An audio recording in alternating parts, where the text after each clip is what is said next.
আজি কৈছে যে গৌৰৱ গগৈ পদত্যাগ কৰিব কোনে জনাইছে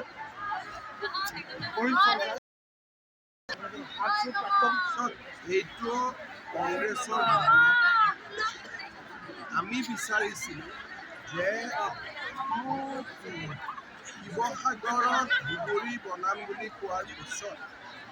গৌৰৱ গগৈ এই ব্যক্তিজনক পাৰ্টীৰ পৰা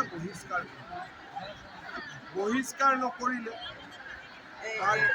ব্যক্তিজনে আজি ৰাইজৰ হেঁচাত পদত্যাগ কৰিলে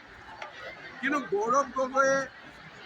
কোনো ভূমিকা পালন নকৰিলে আমি তেওঁৰ পৰা কিয় ভূমিকা পালন কৰাটো বিচাৰিছিলোঁ কাৰণ তেওঁ যোৰহাটৰ এজন MP শিৱসাগৰ তেওঁৰ MP এৰিয়াৰ ভিতৰত ইয়াৰ পৰা বুজা যায় যে গৌৰৱ গগৈৰ মৰম যোৰহাট বা শিৱসাগৰৰ প্ৰতি নহয়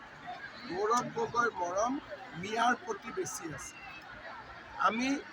গৌৰৱ গগৈৰ